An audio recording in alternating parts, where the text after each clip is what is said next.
Hello students, आज की इस वीडियो में मैं आपको बताऊंगा Haryana board 11th class mathematics का सैम्पल पेपर 2025 के एग्ज़ाम के लिए, यानी कि 3 मार्च 2025 को मैथ का आपका जो पेपर होने वाला है उसके लिए आप ये वाली तैयारी जरूर करके जाना। ये वाले पेपर की वीडियो जरूर देखना कंप्लीट, काफ़ी सारी गाइडेंस आपको इस वीडियो में देखने को मिलेगी।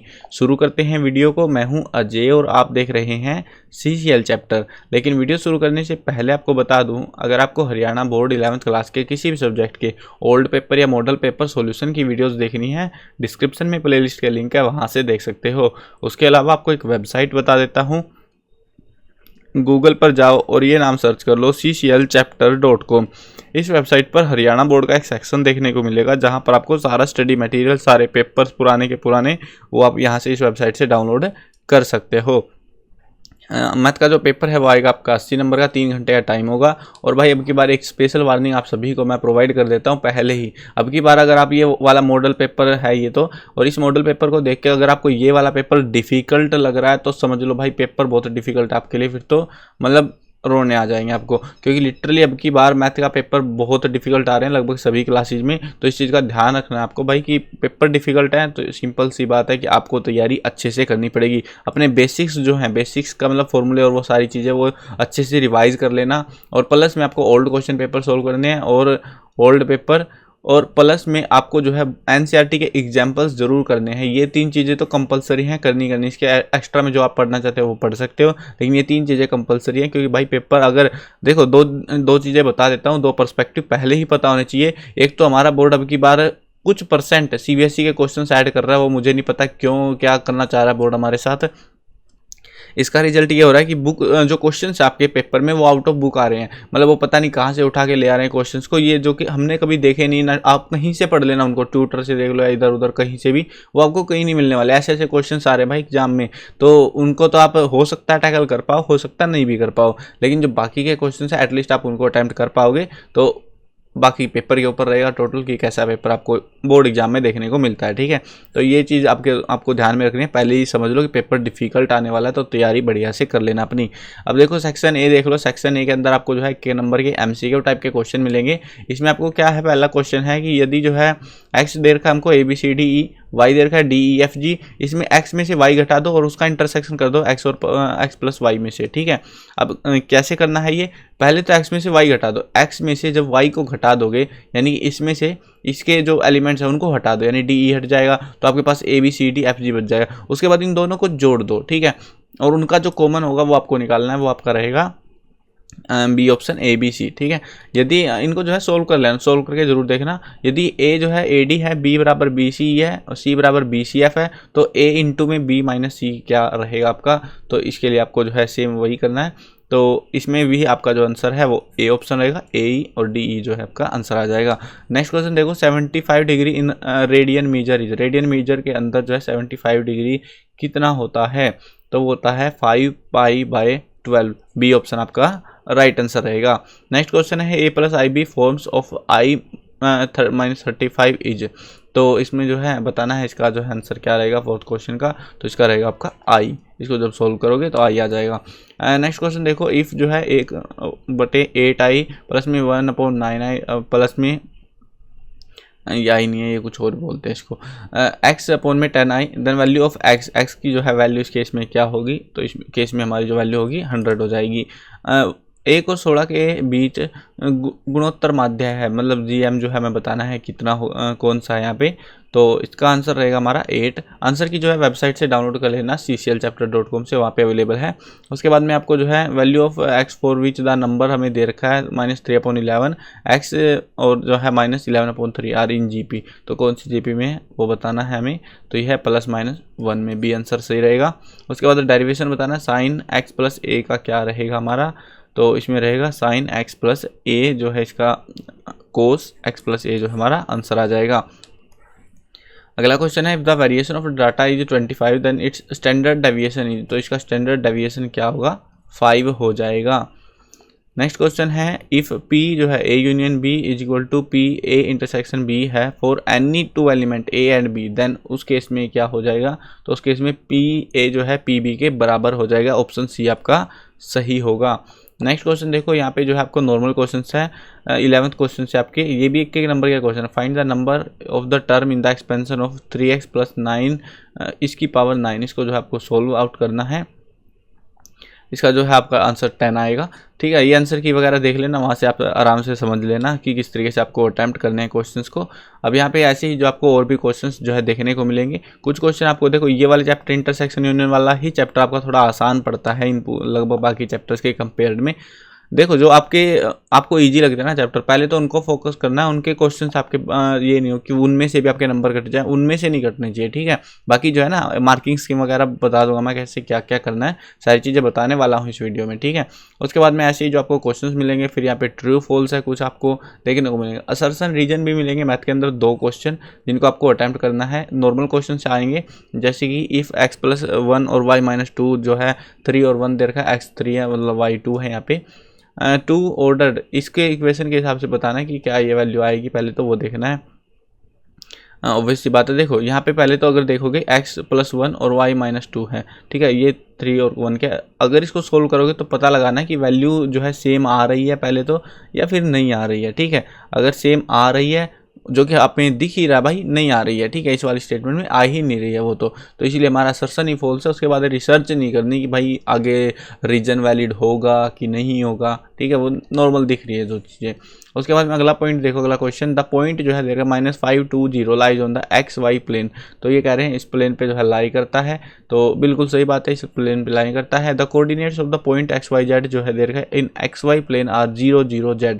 तो ये कह रहे हैं रीजन के लिए कि ये जो पॉइंट है, लेकिन ये जो है पॉइंट हमारे गलत देखने को मिलते हैं, 0 0 Z नहीं होते XY प्लेन में। तो ये जो है हमारी स्टेटमेंट गलत है, इसलिए हमारा जो है इसमें आंसर क्या हो जाएगा, इसमें A ट्रू हो जाएगा, यानी ऑप्शन हमारा यहाँ पे आएगा C वाला। असर्शन ट्रू है लेकिन इसमें रीजन गलत है, इस वाले में रीजन गलत, असर्शन गलत था, रीजन ट्रू का।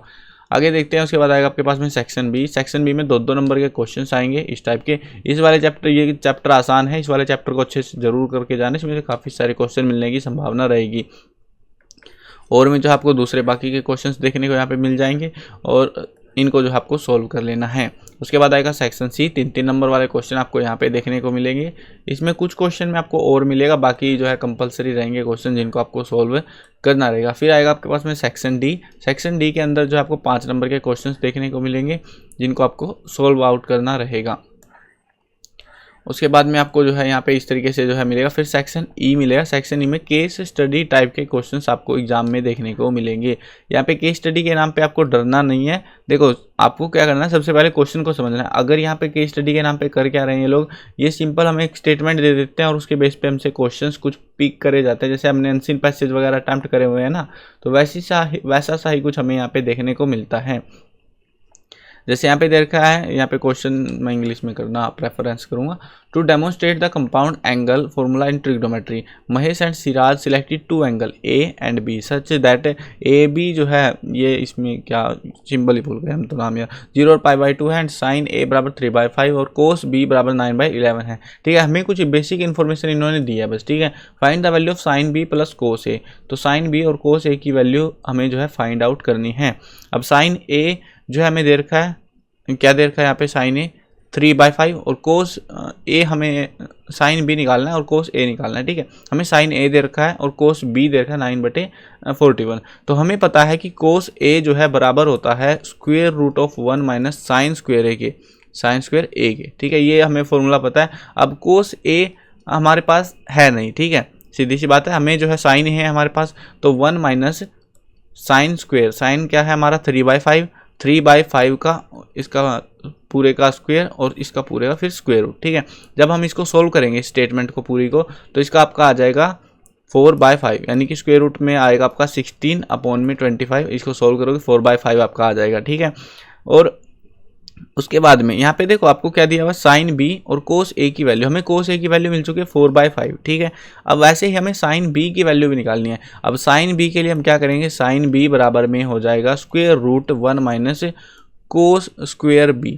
तो ये हमारा जो है हमें सोल्व करना है। अब इसमें भी सेम है, 9/41 की वैल्यू हमें दे रखी है, तो इसको सोल्व कर लेना है। स्टेटमेंट को पुट करके बस 1 माइनस में 9/41 इसका स्क्वायर, और इसको जब हम सोल्व करेंगे तो इसका आ जाएगा हमारा 1600 अपॉन में 1681 इसका पूरा स्क्वायर रूट आएगा, जिसको सोल्व करने पे हमें पता लगेगा 40/41 जो है हमारा यहाँ पे आ जाएगा। अब हमारे पास साइन बी भी आ चुका है जो कि 40/41 और हाँ साइन भी आ चुका है, और कोस हमने पहले निकाल लिया था 4/5। ठीक है, इन दोनों को मर्ज करेंगे यानी ऐड करा जाएगा, यानी कि ऐड करने पे क्या होगा 40 साइन बी निकालना है, साइन बी पहले था 40/41 और प्लस में कोस ए की वैल्यू हमारी आई थी 4/5। इसको हमें सोल्व करना है। सोल्व करने पे हम क्या पाएंगे, इनको जब मर्ज करेंगे तो 200 प्लस में 164 अपॉन में यहाँ पे 205, मतलब वह कॉमन ही नहीं है ना, तो इसको इस तरीके से आपको जो है अटेम्प्ट करना है। उसके बाद इसको जो है बस सोल्व आउट करना है। टोटल आपका रहेगा 364 अपॉन में 205।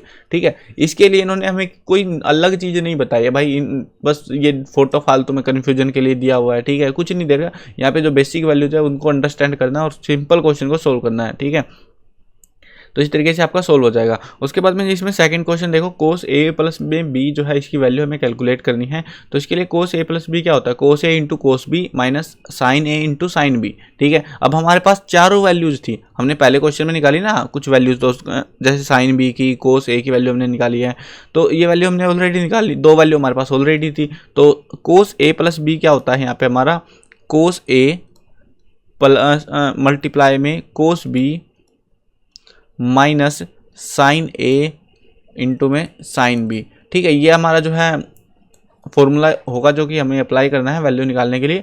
अब इस केस में हमें वैल्यूज पुट करनी है सिंपली, जो हमारे पास वैल्यूज हमने फर्स्ट क्वेश्चन में निकाली थी। अगर फर्स्ट क्वेश्चन नहीं कर पाए तो सेकंड वाला अटैम्प्ट होगा भी नहीं, ये चीज़ ध्यान रखना।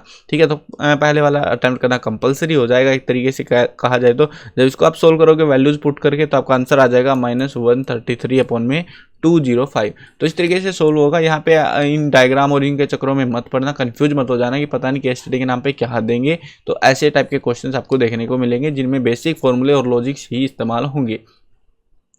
केस स्टडी, दूसरी केस स्टडी देख लो। यहाँ पे जो है एक विद्यालय के बारे में है ये। The assembly in charge of school want to generate signal for calling classes for assembly, he got 5 coloured flag. तो उसके पास में 5 कलर के झंडे हैं, yellow, red, orange, green and blue, तो जिनके सिग्नल्स जो है based on the above information answer the following question. अब हमें जो है आंसर करने हैं कुछ क्वेश्चन के। कैसे क्वेश्चन है देखते हैं। पहले पूछा है how many different signals can be generated by using all 5 flags. तो कितने सिग्नल जो है हम जनरेट कर सकते हैं। तो उसके लिए हम क्या यूज करेंगे, 5P5, तो बराबर में 5 आयोटा, ये जो भी है ये सिंबल सा लगाएंगे, 5 - 5 और आई। तो इस तरीके से इसको सोल्व करना पड़ेगा। तो ये आ जाएगा आपका 5i बराबर में 120 वेज हमारे पास तरीके जो है आ जाएंगे। तो इस तरीके से आपको कुछ चीज़ को सोल्व करना रहेगा। ऐसे जो है बाकी के क्वेश्चन भी आपको अटैम्प्ट करने हैं इसी तरीके से। उसके बाद आएगी केस स्टडी नंबर 3। तो इसके अंदर भी आपको यही मिलेगा। इसमें जो है तेज तूफान के कारण एक बिजली का तार टूटकर ज़मीन पे गिर गया। नीचे दिखाए अनुसार एक गणितीय आकृति का आकार लेते हुए मुड़ गया है, और उसके आधार पर हमें बताना उस आकृति का नाम जिसमें तार मुड़ा हुआ है वो आकृति कैसी है। शायद डायग्राम है, ये देख लो। ऐसी कोई आकृति, भाई कैसी आकृति बना दी इन्होंने, आकृति कुछ और ही कह रहे। चलो ये वाला जो है आपको डायग्राम है, इसको अंडरस्टैंड करते हुए हमें आंसर्स करने। 4 MCQs देंगे यहाँ पे। तो एक क्वेश्चन में जिसको आपको बताना है ये आकृति, ये पूरी आकृति ऐसे तार मुड़ गया भाई इस तरीके से, तो ये कौन सी आकृति ये बताना आपको। यानी कि डायग्राम देख लो, सर्कल है, पैराबोला है, एलिप्स है, हाइपरबोला है, तो ये कौन सा डायग्राम है वो पहचानना है। उसके बाद में equation of the shapes of found is, तो ये इक्वेशन ऑफ शेप की इक्वेशन क्या हो जाएगी हमारी वो बतानी है। उसके बाद में इसेंट्रिसिटी ऑफ शेप जो है वो कैलकुलेट करनी है। पूरा जो है ना आपको बेसिक कंसेप्ट क्लियर होंगे तो ही भाई अटैम्प्ट कर पाओगे केस स्टडी को भी, नहीं होंगे तो आपके काफ़ी ज़्यादा दिक्कत होने वाली है। आई होप क्लियर हो गया होगा। इस टाइप से आपको 3 केस स्टडी मिलेंगी और बाकी के जो क्वेश्चंस हैं वो मिल जाएंगे। अब ये देख लो कि आपको जो पेपर है वो कहाँ से डाउनलोड करना है वो भी समझ लो एक बार। आपको जो है सबसे पहले गूगल पर आना है और ये नाम सर्च करना है cclchapter.com। इसमें आपको हरियाणा बोर्ड का एक सेक्शन देखने को मिल जाएगा। इस सेक्शन में जब आप विजिट करोगे तो यहाँ पर आपको जो है ओल्ड क्वेश्चन पेपर्स मिल जाएंगे 11th क्लास के लिए, सारे प्रीवियस ईयर्स के पेपर, मॉडल पेपर जो भी कराया है, आंसर की के साथ में यहाँ से आप PDF डाउनलोड कर सकते हो। और साथ में ये जरूर देख लेना, अब की बार भाई दिक्कत बहुत होने वाली है, तो मार्किंग स्कीम का जरूर पता होना चाहिए। जिन चैप्टर से ज़्यादा मार्क्स का आएगा तो वो ही आपको जो है कवर करने हैं। तो मार्किंग स्कीम जरूर देख लेना, वेबसाइट पर मैंने अवेलेबल करा रखी है। आई होप क्लियर हो गया होगा। अगर चैनल पर नए हो तो चैनल को सब्सक्राइब कर देना। मिलते हैं नई वीडियो में, बाय बाय।